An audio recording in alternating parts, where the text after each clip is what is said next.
হরি ওম তৎসৎ। অমৃত কাদম্বিনী চ্যানেলে আপনাদের সবাইকে জানাই স্বাগতম। পরমেশ্বর ভগবানকে প্রণাম জানিয়ে, সমস্ত সাধুগুরু বৈষ্ণবের চরণে প্রণাম জানিয়ে শুরু করছি আজকের পর্ব। আজকের বিষয় হলো কিভাবে একটি সংসার সুখের হতে পারে। বন্ধুরা, আমরা সবাই চাই আমাদের সংসার সুখের হোক, কিন্তু বর্তমানে প্রায়ই দেখা যায় কলহ বিবাদ মনোমালিন্যের কারণে সংসার অশান্তিময় হয়ে ওঠে। যৌথ পরিবার এখন বিলুপ্তির পথে, একক পরিবারেও নানা অশান্তি লেগেই থাকে। এই সংসার কি করে সুখের হবে, আজ সেই উপায়ই বলবো একটি সুন্দর গল্পের মাধ্যমে। তাহলে বিষয়টা আপনাদের বুঝতে সুবিধা হবে। ভিডিওটি না টেনে শেষ পর্যন্ত মন দিয়ে শুনুন। কোনো এক গ্রামে একজন ধনী ব্যক্তি বাস করত। তার 7টি ছেলে ছিল। 7 ছেলের মধ্যে 6 ছেলের বিয়ে হয়েছে। এবার ছোট ছেলের বিয়ে হলো। যার সঙ্গে ছোট ছেলের বিয়ে হলো সেই মেয়ের মা বাবা খুবই গুণবান এবং বিবেচক লোক ছিল। পরিবারের লোকজনদের মধ্যেও খুব বনিবনা ছিল। মেয়েকে ভালো শিক্ষা দীক্ষা দিয়ে মানুষ করা হয়েছিল। 7 ভাইয়ের 51ভুক্ত পরিবারে বাড়ির রান্নাবান্না ঘরের মেয়েরাই করত। আলাদা কোনো রাঁধুনি ছিল না। বউরা নিজেরা রান্না করে স্বামী, পুত্র, শ্বশুর, শাশুড়ি সবাইকে আনন্দের সঙ্গে খাওয়াতো। যদি বাড়িতে পাচক রাখা হতো তাহলে পরিবারের সকলের খাওয়া দাওয়ার সে তত যত্ন নিত না, কেননা তারা তো মাসান্তে মাহিনা পেলেই হলো। ঘরে 6 জন বড়জা সকাল সন্ধে পালা করে রান্না করত। প্রত্যেক জায়ের 3 দিন অন্তর পালা পড়ত। এ নিয়ে তাদের মধ্যে মাঝে সাঝে মন কষাকষিও যে হতো না তা নয়।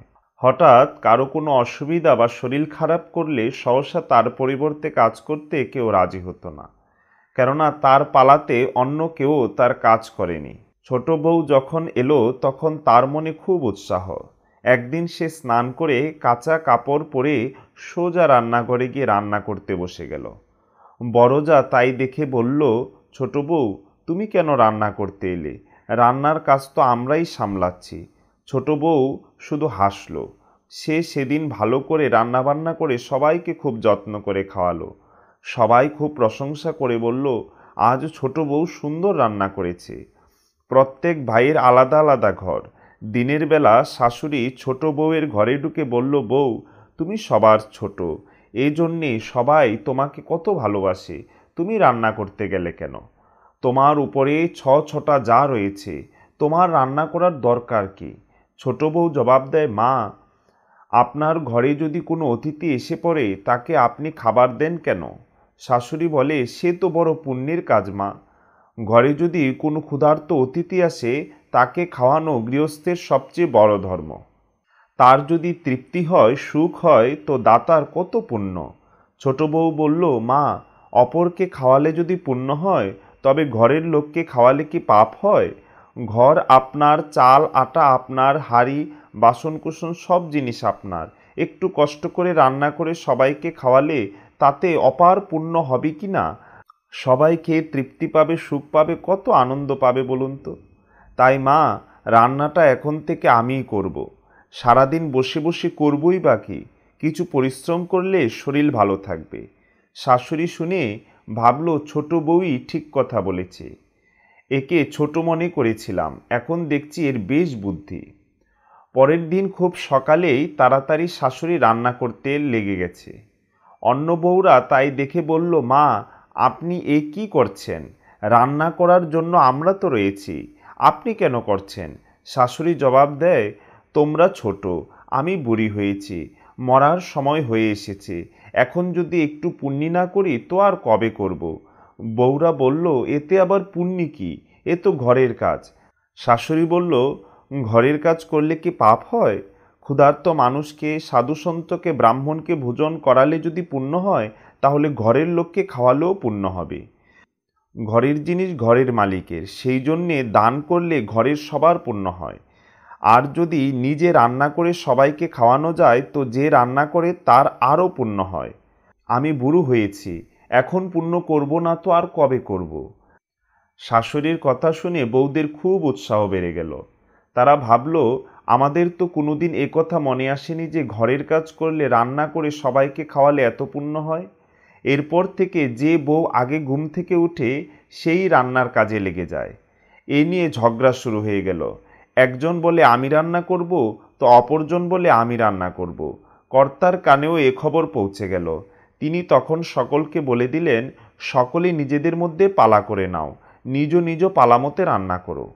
আগে বাড়ির 6 বউ পালা করে রান্না করত, এখন আমি করব এরকম ব্যবস্থায় 8 বার পালা বেঁধে গেল। দুটো পালা বেড়ে গেছে, শাশুড়ি আর ছোট বউ। আগে কাজকর্ম অসম্পূর্ণ থেকে যেত, যেন কাজ করবার লোকের ঘাটতি রয়েছে, কিন্তু এখন কোনো কাজই বাকি থাকে না, যেন বাড়িতে কাজের লোক বেশি কিন্তু তার তুলনায় কাজ অনেক কম।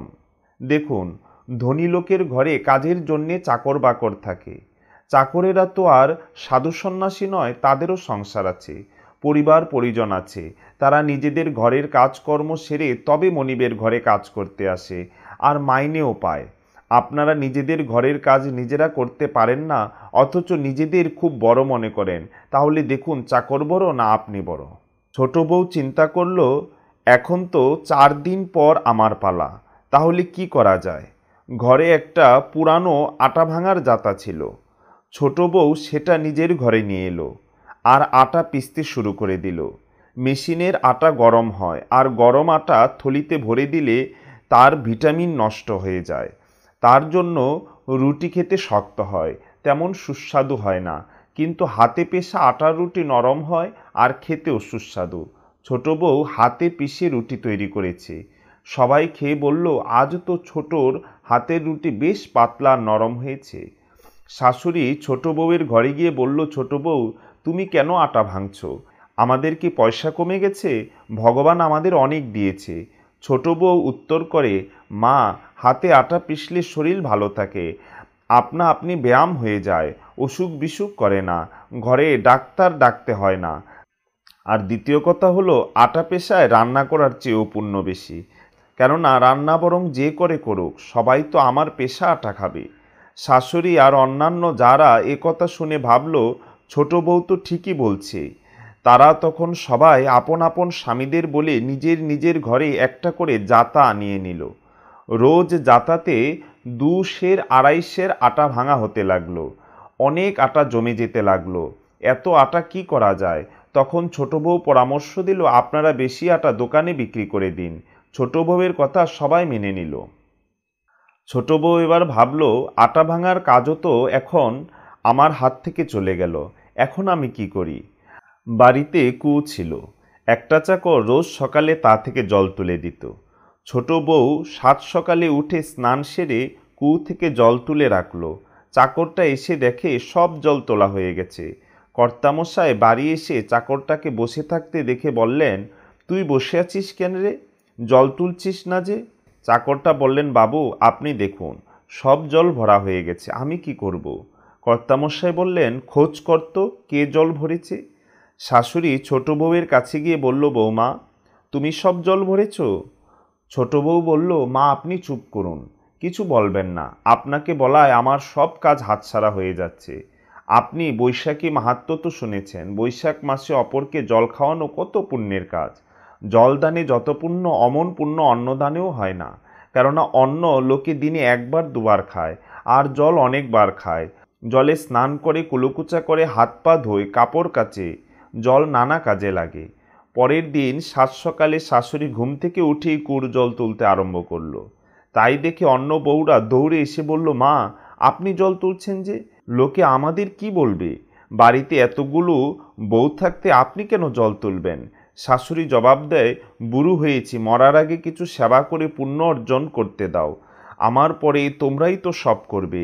এবার সব বউই জল তুলতে আরম্ভ করে দিল। কর্তামশাই দেখেন চাকরটা নিষ্কর্মা হয়ে গেছে, তাকে ছাড়িয়ে দিলেই হয়। একথা ছোট বউ শুনে শাশুড়ির কাছে গিয়ে বলে, মা, আমার একটা অনুরোধ আপনি শুনুন।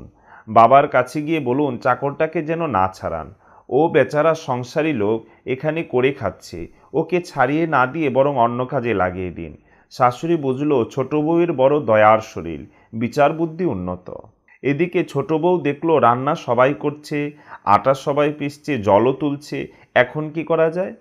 বাড়ির এঁটো বাসন মাজা ধোয়ার জন্যে ঝি ছিল।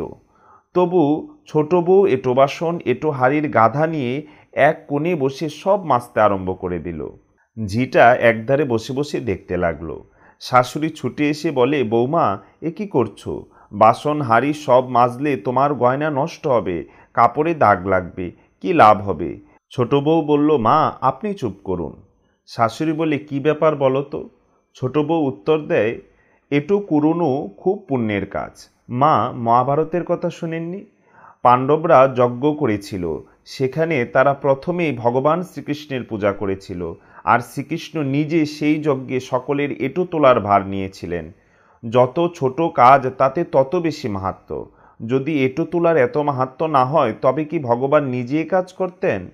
পরের দিন শাশুড়ি যত বাসন ছিল মাজতে বসে গেল। তাই দেখে ছোট বউ বলল, মা আমার কথা শুনুন, এই বাটি গ্লাস থালাতে তো আমারও দাবি আছে, কেননা এসবের মধ্যে আমার স্বামীরও খাওয়া এঁটো বাসন আছে, তাহলে ওগুলো আমি মাজব। শাশুড়ি জবাব দেয়, আগে আমার ছেলে তারপরে তোমার স্বামী, আমি এগুলো মাজব। এইভাবে বাসন মাজা নিয়েও বাড়িতে কাড়াকাড়ি পড়ে গেল। দেখা গেল তারপর থেকে সব বই বাসন মাজতে আরম্ভ করেছে। এবার ছোট বউ চিন্তা করতে থাকে, এখন কি করব? সকালে রোজ একজন চাকর এসে ঘরবাড়ি সব ঝাড় দেয়। ছোট বউ খুব সকালে উঠে সব জায়গা ঝাড় দিয়ে পরিষ্কার করে রেখে দিল। চাকরটা এসে দেখে সব জায়গা আগে থেকেই ঝাড় দেওয়া হয়ে গেছে। তখন সে কি করে? চুপচাপ বসে রইল। শাশুড়ি ছোট বউয়ের কাছে গিয়ে জিজ্ঞাসা করলো, বৌমা সব ঝাড়পাট কি তুমি দিয়েছো? ছোট বউ মিনতি করে বলে, হ্যাঁ মা আমি দিয়েছি, আপনি চুপ করুন, কোনো কথা বলবেন না, আপনাকে বলায় আমার হাত থেকে সব কাজ চলে যাচ্ছে। শাশুড়ি বলল, ঝাড় দেওয়ার কাজ তো জিয়ের, তা তুমি দিলে কেন? ছোট বউ বলল, মা আপনি রামায়ণ শুনেছেন? বনে কত বড় বড় মুনি ঋষি ছিল, কিন্তু ভগবান রামচন্দ্র তাদের আশ্রমে না গিয়ে আগে শবরীর আশ্রমে গিয়েছিলেন। কারণ কি বলুন তো? শবরী রোজ রাত্রি থাকতে উঠে বনের রাস্তা ঝাড় দিত, পম্পা সরোবরের রাস্তা পরিষ্কার করে রাখত, যাতে মুনি ঋষিদের পায়ে একটি কাঁকরও না লাগে। তাই এ কাজে খুব পুণ্য। শাশুড়ি দেখল ছোট বউ সব পুণ্য ছিনিয়ে নেবে। এবার থেকে শাশুড়ি ও সব বউ মিলে বাড়ি ঝাড় দিতে আরম্ভ করলো। যে ঘরে পরস্পরের মধ্যে প্রীতির সম্পর্ক, পরস্পরের প্রতি ভালোবাসা থাকে, সে ঘরে স্বয়ং লক্ষ্মী বাস করেন। যে ঘরে কলহ বিবাদ হিংসা লেগে থাকে, সে ঘরে রোগ দারিদ্রতা অশান্তি বাসা বাঁধে। রামচরিত মানসে একটি কথা আছে, যাহা সমতি তহি সম্মতি নানা, যাহা কুমতি তহি বিপত্তি নিধানা। অর্থাৎ যেখানে সুমতি সেখানে ইষ্ট, কুমতিতে আনে যত অনিষ্ট। কর্তামশাইয়ের ব্যবসাতেও খুব আয় হতে লাগলো। তিনি মনে মনে ভাবলেন যে বাড়ির মেয়েদেরও এর কিছু অংশ দেওয়া উচিত, ওদের কিছু গয়না গড়িয়ে দিতে হবে। কর্তামশাই প্রত্যেক বউয়ের জন্যে আলাদা আলাদা গয়না গড়িয়ে এনে দিলেন। গয়না স্ত্রী ধন, এতে স্বামীরও কোনো অধিকার থাকে না। ছোট বউ শ্বশুরের দেওয়া গয়নাগুলো নিয়ে বড় জায়ের কাছে গিয়ে বলল, দিদি তোমার তো ছেলে মেয়ে আছে, ওদের বিয়েতে তোমাকে অনেক গয়না গড়াতে হবে। আমার এখন কোনো ছেলে মেয়ে নেই, এত গয়না দিয়ে আমি কি করব? আমার মা বাবা আমাকে যথেষ্ট গয়না দিয়েছে, ওগুলো আমার বাক্সে পড়ে আছে। শাশুড়ি শুনে ছোট বউয়ের কাছে ছুটে এসে বলল, ছোট বউ এ তুমি কি করছো? তোমার শ্বশুর তো সবাইকেই গয়না গড়িয়ে দিয়েছে। ছোট বউ বলল, মা আপনি কথা বলবেন না, আপনাকে কিছু বলা মানে গোটা গ্রামে সারা পড়ে যাওয়া। কাজকর্ম করলে যদি পুণ্য হয় তো দান করলে কি অধর্ম হয়? কোনো কিছু দান করা মহাপুণ্যের কাজ। বউয়ের কথা শাশুড়ির মনে গেঁথে গেল। সে কর্তার কাছে গিয়ে বলল, শোনো আমি চাকর বাকরদের শাড়ি ধুতি দান করতে চাই। কর্তা তো বেজায় খুশি। আগে ঝি চাকরদের কিছু দিলে গিন্নি বাধা দিত, ঝগড়া করত। শাশুড়ি সবাইকে এটা ওটা দিতে লাগলো। দেখা দেখি অন্য বউরাও লোকজনকে এটা ওটা দান করতে আরম্ভ করে দিল। ঘরে জিনিসপত্রের ছড়াছড়ি, সে তুলনায় নেওয়ার লোক নেই। পুণ্যের দুটি দিক, নিজে কাজকর্ম করা এবং অপরকে দান করা। এই দুটি কাজ যদি একসঙ্গে করা হয় তাহলে সংসারে কলহ বিবাদ দূর হয়, শান্তি বিরাজ করে, আর সংসারেও উন্নতি হয়। মেয়ের বিয়ের কথা চিন্তা করার সময় লোকে এমন ঘরই খুঁজে যেখানে মেয়ে সুখ শান্তিতে থাকবে। ঘরে বউ আনতে গেলেও এমন ঘরেরই মেয়ে নিতে হয় যাতে সংসারে সুখ শান্তি আসে। সাধু মহাত্মারও এমন ঘরে ভিক্ষা নিয়ে আনন্দ অনুভব করেন। গীতায় আছে, শ্রেষ্ঠ মানুষ যে যে আচরণ করেন সাধারণ মানুষ সেই রকম আচরণ করে থাকে। তারা যে কর্তব্য স্থির করে দেন সাধারণ মানুষ বিনা প্রশ্নে সেই কর্তব্যেরই পালন করে। সমাজের মানুষের আচরণের প্রভাব পড়ে 5 গুণ, আর উপদেশের প্রভাব পড়ে 2 গুণ। ছোট বউ আচরণের দ্বারা অর্থাৎ নিজে কাজ করে দেখিয়ে দিয়েছে, শুধু কথা বা উপদেশ দেয়নি। সেজন্যে তার প্রভাব সারা বাড়ির লোকজনের উপর পড়েছে, যার জন্যে গোটা সংসারটা বদলে গেল। শুধু তাই নয়, পাড়া পড়শিদের উপরও তার প্রভাব কম পড়েনি, তাদের সংসারও বদলে গেল। একটি পরিবারও যদি ঠিক আদর্শ মেনে বদলে যায় তাহলে অনেক পরিবারই এর প্রভাবে বদলে যেতে বাধ্য। বন্ধুরা, আমরা একটা কথা তো নিশ্চয়ই শুনেছি, সংসার সুখের হয় রমণীর গুণে। সংসারে যদি একজনও গুণসম্পন্ন রমণী থাকে তাহলে তার প্রভাবে সংসার সুখের হয়ে ওঠে। আর সংসারে সবাই যদি নিজ আরাম আয়েশের কথা চিন্তা না করে একে অপরের সেবা করার চিন্তা করে, সবাই যদি কর্মময় হয়ে ওঠে, কেউ যদি অলসতা না করে, তাহলেই সংসার সুখের হয়ে ওঠে। যা এই গল্পটির মাধ্যমে আশা করি আপনারা খুব ভালোভাবেই বুঝতে পেরেছেন। তো বন্ধুরা, আজ এ পর্যন্তই। সবাই ভালো থাকবেন। আর ভিডিওটি ভালো লাগলে লাইক করুন, শেয়ার করুন, কোনো মন্তব্য থাকলে কমেন্ট করুন। আর এখনও যারা এই চ্যানেলটি সাবস্ক্রাইব করেননি তারা দয়া করে সাবস্ক্রাইব করে ফেলুন, আর পাশে থাকা বেল আইকনে চাপুন, তাহলে নতুন ভিডিওর নোটিফিকেশন পেয়ে যাবেন। পরবর্তী ভিডিও দেখার আমন্ত্রণ রইল। জয় শ্রীহরি।